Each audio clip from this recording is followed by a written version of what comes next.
Olá! O mês de novembro, quando se celebra o Dia da Consciência Negra, dia 20, não tem muito a comemorar na área da saúde da população negra. Levantamento feito com base em dados do Ministério da Saúde mostra que o número de mortos por coronavírus no Brasil é 5 vezes maior na população negra. Muitos fatores podem causar esses índices alarmantes, como as condições precárias de saúde e de moradia, e o desemprego em setores onde o negro é a maioria. Nós vamos conversar nesta edição do Palavra Aberta com um dos autores de uma proposta de enfrentamento ao racismo estrutural, deputado Bira do Pindaré, do PSB do Maranhão. Bem-vindo, deputado Bira.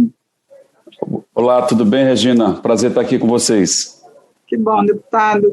Eu gostaria que o senhor avaliasse para a gente, aqui se atribui um número tão alarmante de mortes, muito maior entre os negros. Olha, na verdade é reflexo de um descaso histórico com a população negra, um descaso que traz consigo um ranço da escravidão profundo, e isso se reflete em todas as políticas públicas. Na saúde, isso ficou explicitado com a pandemia, você já trouxe o dado que revela isso para nós, a disparidade que tem o impacto da pandemia na população negra. Então, tudo isso decorre de um processo histórico excludente, profundamente violento e opressor, e que deixou marcas profundas na população negra, marcas que nós carregamos na pele e na alma. Então é preciso que realmente a gente reveja essa postura, que a gente tenha uma postura antirracista, de enfrentamento a todas as formas de discriminação, de preconceito, e buscando, sobretudo, medidas de reparação. Muitas das vezes nós não somos compreendidos, até falam que é mimimi, né? Mas, na verdade, o que a gente busca sempre é a reparação pelo que fizeram com os nossos ancestrais e que reflete até hoje em cada um de nós. Porque nós não somos herdeiros, nós não herdamos nada de ninguém, a não ser a dor e o sofrimento daqueles que chegaram aqui antes de nós e que foram escravizados. Então isso não está longe, isso está muito perto. A minha bisavó era uma negra escravizada, então não é longe da gente, é muito perto e a gente sente isso fortemente e é isso que precisa ser superado num processo histórico também de reparação de tudo aquilo que aconteceu durante o período da escravidão.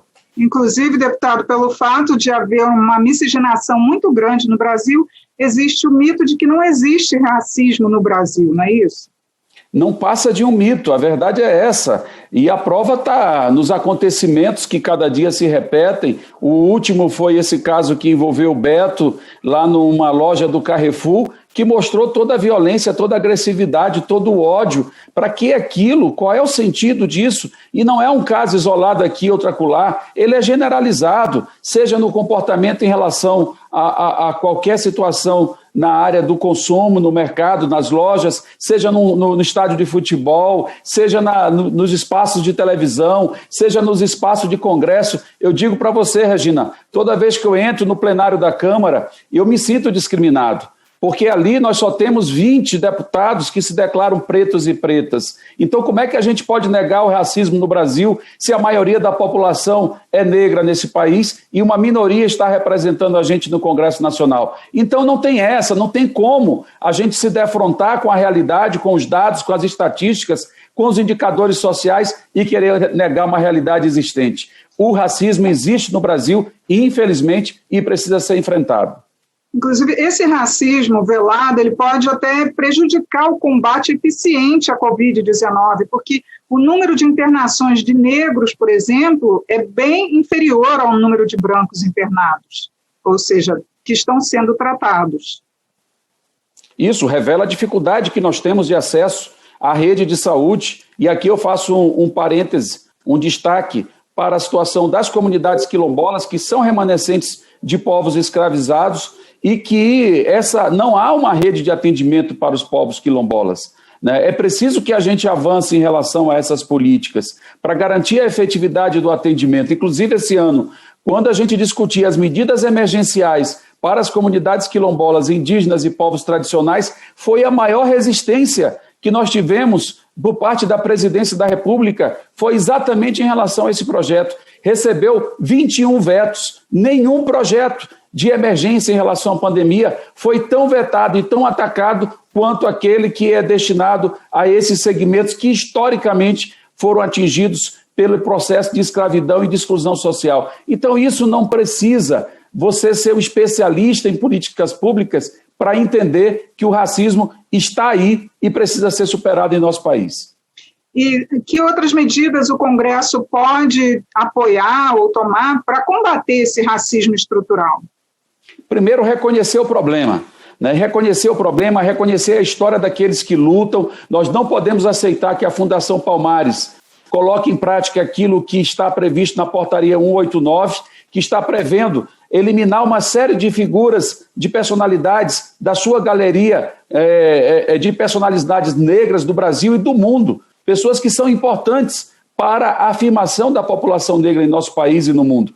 Nós não podemos aceitar também que acabe com a política de reserva de vagas, como tentaram fazer na pós-graduação. Nós temos projeto de lei com esse objetivo, basta o Congresso aprovar. Precisamos também garantir o feriado nacional no Dia da Consciência Negra. Aí vão dizer, mas tem muito feriado no Brasil. Tudo bem, eu concordo. Vamos eliminar qualquer outro feriado e garantir o feriado da Consciência Negra, que lembra a luta da população negra pela liberdade. Então são esses simbolismos, são essas medidas efetivas, como, por exemplo, o nosso projeto de lei que visa punir o racismo no futebol, que precisa ser adotado, o nosso projeto de lei que visa garantir a participação igualitária de negros e negras nas propagandas institucionais dos governos no Brasil. Então, nós temos muita coisa que pode ser feita para garantir essa reparação, medidas afirmativas e que vão nesse sentido de fazer o enfrentamento ao racismo, para acabar de uma vez com essa chaga em nosso país.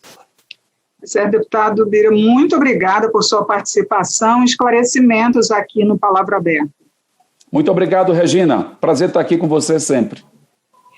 Eu conversei sobre o impacto da pandemia na população negra com o deputado Bira do Pindaré, do PSB do Maranhão. Eu sou Regina Assunção e agradeço a sua audiência. Até a próxima.